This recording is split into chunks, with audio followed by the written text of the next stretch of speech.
किसान भाइयों नमस्कार, सत श्री अकाल, राम राम, आदाब। उम्मीद है आप सब ठीक ठाक होंगे और हम भी भगवान की कृपा से बिल्कुल फिट हैं। आज बहुत विशेष दिन है। हमारे कुछ साथी, हमारे किसान दोस्त यूपी से आए हुए हैं। पिछले 3-4 दिनों से वो यहाँ का भ्रमण कर रहे हैं और आगे भी 2-3 दिन रहेंगे। तो हमने सोचा कि क्यों ना उनसे साथ बातचीत करें और उनके तजुर्बे शेयर करें आपसे, तो आप भी जानें। तो मेरे साथ हैं अभिमन्यु जी और युवराज जी। कैसे हैं आप? बढ़िया सर। बहुत खुशी हुई आपको मिलके। अभिमन्यु जी, आपसे शुरू करते हैं। सर, कितने दिन से आप पंजाब के दौरे पे हैं? सर हम लोग पिछले 1 हफ्ते से पंजाब के दौरे पे हैं। तो क्या सोचकर आए थे यहाँ पे? सर हम लोग बेसिकली CPRE जलंधर काफ़ी दिनों से हमें फैसिनेट कर रहा था और हम आपके वीडियोस काफ़ी दिनों से देख रहे थे। तो मन में एक इच्छा थी कि हम लोग कुछ आपसे ट्रेनिंग के ज़रिए कुछ सीखें, बाय फेस ट्रेनिंग अटेंड करें और जो प्रैक्टिसेस यहाँ पे पंजाब में हो रही हैं थोड़ा सा वो भी देखें। तो हमारा यहाँ आने का मकसद सिर्फ यही था कि हम एक बार CPRE जलंधर आएँ और ये सब देखें, और उसके साथ साथ ऑन द वे हमारे पास जितने भी फार्म्स पड़े हम जहाँ जहाँ कनेक्ट कर सके, और भी सेकेंडरी पोटैटो सीड ग्रोअर्स हैं, हमने उनसे भी बहुत सारी मुलाकात करी, उनकी प्रैक्टिसेस देखी। 2-4 लोगों से हम यहाँ से सीड खरीदते थे तो हम उनसे पहली बार फेस टू फेस मिले, उनकी प्रैक्टिसेस देखी। तो हम बेसिकली यही समझने आए थे कि पंजाब कैसे थोड़ा सा बाकी सब प्रदेशों के मुकाबले कैसे इतना अच्छा कर रहा है, कैसे इतना अच्छा आगे है, और क्रॉप इतनी ब्यूटीफुल क्रॉप, इतने बड़े बड़े चंक्स हैं यहाँ पे, तो देख के बहुत अच्छा लगा सर। इससे पहले कि हम लोग आपका तजुर्बा जानने की कोशिश करें, मैं ये पूछना चाहता हूँ कि आपका एरिया कौन सा है जहाँ से आप आए हुए हैं? सर हम लोग रजीपुर गांव जिला फर्रुखाबाद से आए हुए हैं। यहाँ से अप्रॉक्सीमेटली 450 किलोमीटर दूर है, और हमारा खुद का क्षेत्रफल करीब 50 एकड़ का है, जो 3 गाँवों में डिस्ट्रीब्यूटेड है। वहाँ आलू और मक्का 2 फसल करते हैं। युवराज जी, मैं आपसे पूछना चाहता हूँ कि आपका जो वहाँ पे जो खेती का पिता पुरखी काम है, या आप लोगों ने मतलब पढ़ने लिखने के बाद शुरू किया? सर एक्चुअली हम लोग तो सर एक नौकरी पेशे वाले लोग थे, और ये हमारे पिताजी का काम था। सर हमारे पिताजी का स्टोर चलाते थे, और स्टोर चलाने के साथ वो अपनी खुद की खेती भी करते थे। तो सन 2012 से सर मैंने अपने पिताजी के साथ हाथ लगाना चालू किया, और उसके बाद ये खेती स्टार्ट करी है। और सर ये हमारा पारिवारिक काम है खेती। और आपकी जो पढ़ाई लिखाई है, आपने कौन सी, आपने कहा नौकरी पेशा थे, तो क्या मतलब किस तरह की जॉब करते थे, किस तरह की पढ़ाई है आपकी? सर मैं 2007 से लेके 2010 तक दुबई मस्कट में रहा हूँ सर। अच्छा जी सर। और मैंने BSc अपना बॉटनी से किया, उसके बाद MBA किया सर। फिर उसके बाद सर मैं 2009 से लेके 2012 तक नौकरी करता रहा। उसके बाद सर मेरा शादी हो जाने के बाद मैं पिताजी के साथ कारोबार में हाथ बटाने लगा। ठीक है जी सर। और आपकी अभिमन्यु जी, वहाँ की जो वैरायटीज़ कौन कौन सी हैं आपकी वहाँ की? सर हम लोग के यहाँ वैरायटीज़ काफ़ी अच्छी चलती हैं। चिपवन बहुत अच्छा चलता है। हम लोग सूख्या थी, ख्याति, LR, कुफरी, उदय, ये सारी वैरायटीज़ हम लोग के यहाँ डोमिनेंट हैं। जो आप जब ये सोच के वहाँ से चले थे कि हम देख के आएंगे, तो कहाँ से आपने अपनी यात्रा शुरू की ये घूमने वाली? मतलब सर हमारी डेस्टिनेशन तो CPRE जलंधर ही थी, लेकिन रास्ते में हम लोग लाडवा रुके थे। हमारे 2 सीड ग्रोअर्स जो हमें काफ़ी, लाडवा मतलब हरियाणा में लाडवा में सर हमने फर्स्ट स्टॉप लिया था, जहाँ पे हमारे 2-3 पुराने सीड ग्रोअर हैं जिनसे हम सीड लेते आ रहे थे काफ़ी सालों से। फेस टू फेस उनसे पहली बार मुलाकात हुई, बहुत अच्छा लगा, और उनके चंक्स काफ़ी बढ़िया प्रैक्टिसेस वो लोग फॉलो कर रहे थे। एक चीज़ जो हम लोग ने पहले दिन ही नोटिस करी, क्योंकि हम ऐसे समय पे आए हैं, आज जनवरी का महीना एंड हो रहा है, और हम सोच रहे थे कि पता नहीं अभी कितने लोग मिलेंगे नहीं मिलेंगे, लेकिन ज़्यादातर खेत हमें देखा कि हमने पहले नोटिस किया कि आलू की फसल कई जगह खड़ी हुई और कई जगह बिल्कुल बेलें कटी हुई ऊपर पड़ी हुई हैं। तो वही हम लोग नोटिस कर रहे थे कि यार यहाँ तो बेल काट देते हैं, तो ये लोग कैसे आगे पत्ते काट देते हैं ऊपर के। तो हम लोग यही चिंतन मंथन करते हुए आ रहे थे कि ये लोग पत्ते, मतलब 90% क्षेत्र जो है वो पत्ते कटा हुआ दिख रहा था। तो जब हमने पहले सज्जन से बात करी, उनसे समझा, तो उन्होंने बताया कि ये लोग 70 से 75 दिन के बीच में जो सीड ग्रोइंग पोटैटो है उसका ये लोग पत्ते काट देते हैं, ताकि ऊपर बीमारियां और ना आए और आलू सिक्योर रहे। वो बहुत ही अच्छा लगा देख के, क्योंकि ये सब प्रैक्टिसेस शायद थोड़े सालों तक हमारे यहाँ पहले हो रही थी, लेकिन अभी मेजर क्षेत्रफल ये सब प्रैक्टिसेस फॉलो नहीं कर रहा है। तो पहला तो आपने ये यहाँ पे फ़र्क देखा कि यहाँ चारों तरफ आपको पत्ते कटे हुए मिले, जो कि आपके क्षेत्र में नहीं था। जी। एक्चुअली हमारा इसमें इस जो बातचीत में कोई ये इरादा नहीं है कि हम किसी को कहें कि कोई गलत कर रहा है, लेकिन हम ये कहेंगे जो प्रैक्टिस आपने देखी है और जो आपने ट्रेनिंगों में सीखा है या दूसरे किसानों से बातचीत की है, हम उसी का सिर्फ हूबहू ऐसा अपने दर्शकों के साथ शेयर करना चाहेंगे। अब उसमें से जिसको जो समझ आता है वो उससे हिसाब से सीख सकता है। तो एक तो आपने ये देखा कि उस क्षेत्र से जहाँ से आप आए हैं उसके मुकाबले में यहाँ पे जो बीज वाले जो किसान हैं वो पत्ते काटने की प्रैक्टिस उनकी है।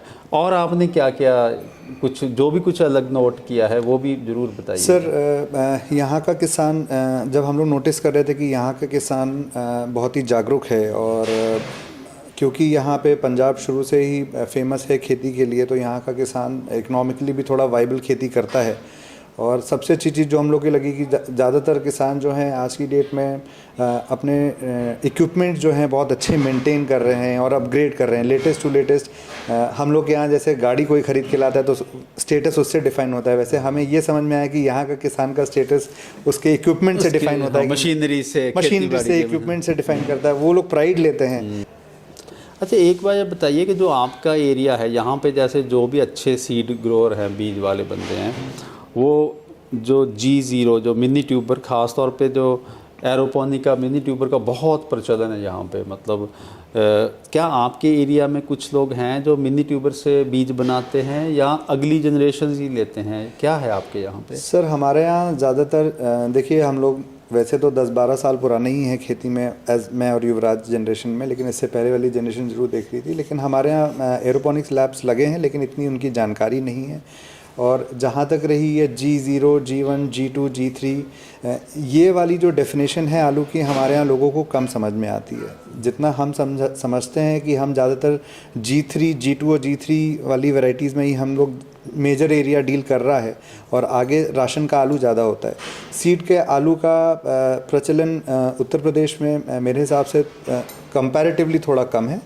जो लोग कर रहे हैं, हम लोग भी मिलते रहते हैं वहाँ पे काफ़ी सीड ग्रोअर से, तो वो अच्छा कर रहे हैं, लेकिन अभी अवेयरनेस की थोड़ी सी कमी है वहाँ पे।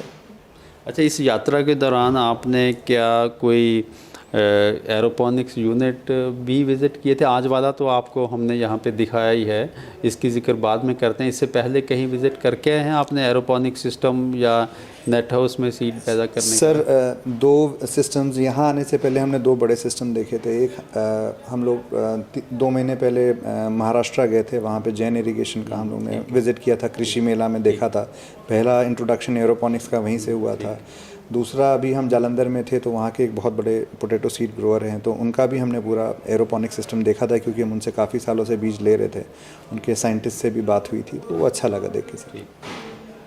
तो जो आज आपने यहाँ पे फ़िरोज़पुर ज़िले में ये जो अभी ट्रेनिंग प्रोग्राम होके हटा, जिसमें लगभग अंदाज़न 500 किसान थे, और ये जो नानक बायोटेक वालों ने यहाँ पे एरोपोनिक सिस्टम भी लगा रखा है, नेट हाउस भी, और इनकी खेती भी है ठीक ठाक सी।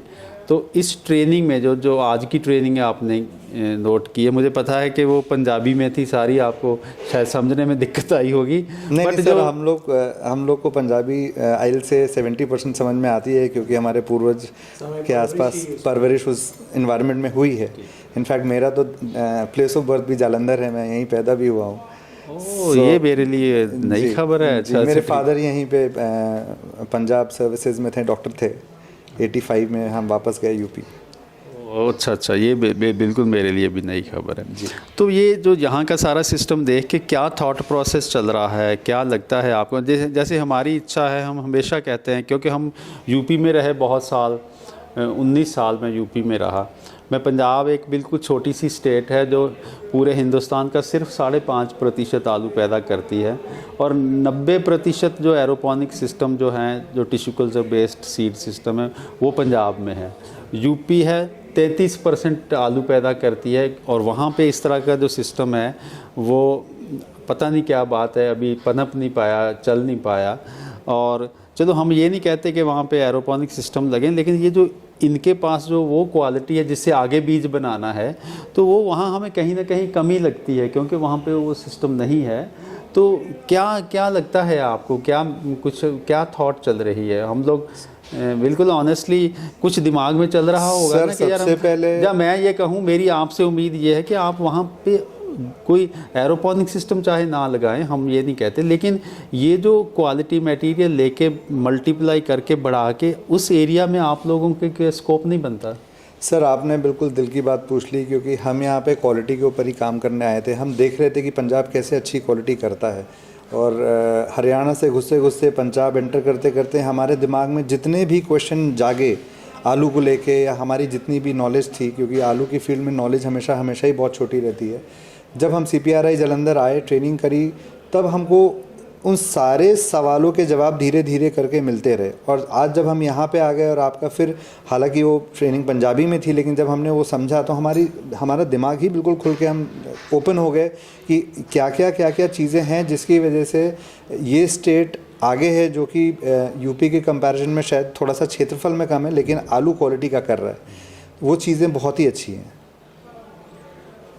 जैसे आपने आज का ये प्रोग्राम, ट्रेनिंग प्रोग्राम देखा जी, तो इस प्रोग्राम के ऊपर कुछ कमेंट मैं चाहता हूँ। किस तरह से किसानों ने पूरे 3 घंटे, कितनी मतलब कोई हिलजुल नहीं है, तो उसमें मैं चाहता हूँ कि हमारी CPRI की जो टीम है, तो उनकी जो सर CPRI की टीम के बारे में तो क्या कहना है, मतलब मैं तो 2 दिन से ऑस्ट्रक हूँ कि इस तरीके से एक छोटी सी कॉम्पैक्ट टीम इतनी अवेयरनेस फैला रही है पूरे पंजाब में। दूसरी चीज़ जो बहुत ही अच्छी थी, यहाँ पे आज ऑलमोस्ट 500 किसान का टर्न अराउंड टाइम था। सब टाइम से आके बैठ गए थे, आप भी टाइम से आए, प्रोग्राम टाइम से शुरू हुआ। दूसरी चीज़, आपने जिस तरीके से 3 घंटे तक उस क्राउड को उनकी भाषा में बोल दिया कि ये ट्रेनिंग होने वाली, लेकिन ये ट्रेनिंग जैसी नहीं है, वो भी एक अपने आप में तारीफ़ काबिल चीज़ थी। क्योंकि इतने किसानों को एक साथ होल्ड करना, मैंने तो किसी को वॉशरूम भी जाते हुए नहीं देखा, सब बैठे रहे, बिल्कुल चिपके हुए थे अपनी सीट से, क्योंकि उनके मतलब की बात हो रही थी। हमारे यहाँ भी किसान इतना जागरूक है, हमारे यहाँ इन प्रोग्राम्स की ज़रूरत है। हम अगर ये प्रोग्राम्स आलू खुदने से पहले या आलू लगवाने से पहले अगर हम ऑर्गेनाइज़ करेंगे, आप अगर हम लोग को टाइम देंगे, यूपी को टाइम देंगे, तो क्षेत्रफल बड़ा है, हमारे यहाँ इन ट्रेनिंग्स की ज़रूरत ज़्यादा है।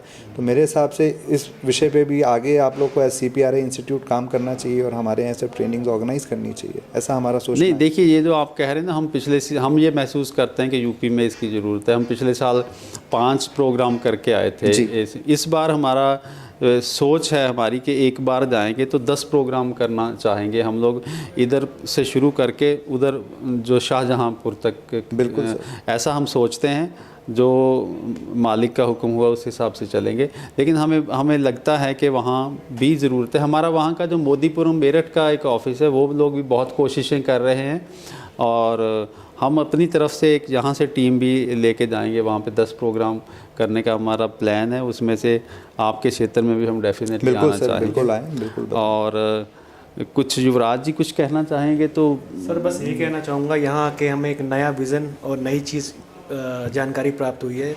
हमने सर एक क्वालिटी बेस में, मेरा पंजाब आने का मकसद था कि मैं अच्छी क्वालिटी करूँ, अच्छा बीज में करूँ। तो सर यहाँ आके तो बिल्कुल मैं देखा यहाँ पर कि 90% जो किसान भाई अपने सब पत्ते काट देते हैं, और किसानों ज़्यादातर राशन ना बजाय अपना बीज के आलू पे ध्यान देते हैं। तो सर ये मेरे लिए बहुत बड़ी बात है, क्योंकि हमारे उधर किसान भाई लोग ज़्यादा राशन पे देते हैं और क्वालिटी नहीं सर मेंटेन कर पाते हैं। तो यहाँ आके मुझे ये चीज़ बहुत अच्छी लगी कि यहाँ किसान भाई बीज पे बहुत ध्यान दे रहे हैं। शुक्रिया जी। और मैं उम्मीद करता हूं कि आप कल भी फिर आप एक ट्रेनिंग अटेंड करेंगे, जो हमारी CPRI की टीम कल करेगी, और उसके बाद परसों फिर एक बार आप मिलेंगे। खुशी मुझे ये हो रही है कि आप आए हैं, तो कितनी हर रोज़ लगभग किसी न किसी प्लेटफॉर्म पे हमारी मुलाकात हो रही है, और दूसरे किसानों से भी हो रही है। हमारी आपसे गुजारिश भी है, और हमें उम्मीद भी है कि आप वहाँ वापस जाके आप अपना प्रोग्राम बनाएंगे, और उस प्रोग्राम में जो आपके एरिया का जो किसान है, वो आपके माध्यम से ऐसी क्वालिटी वो बीज की उसको मिले कि उसको आलू की खेती करने का मज़ा आ जाए। बिल्कुल सर। और किसी ना किसी को तो शुरू करना ही पड़ेगा। बिल्कुल। और CPRI जो है, CPRI के साइंटिस्ट ये हमेशा तैयार हैं। ये तो वो लोग हैं जिनको इनका मिशन ही ये है कि अच्छा बीज सभी तक पहुंचे। और आपको कभी भी हमारी और हमारे साथियों की ज़रूरत हो तो हम हमेशा अवेलेबल हैं, पर ईमानदारी से पूरी हिम्मत से लगिएगा। किसी न किसी ने तो करना ही है, तो आप शुरुआत करिए। बिल्कुल सर। तो आपका बहुत बहुत शुक्रिया, आप यहाँ पे आए और हमें भी खुशी हो रही है कि कुछ बहुत अच्छा होने वाला है आपके एरिया।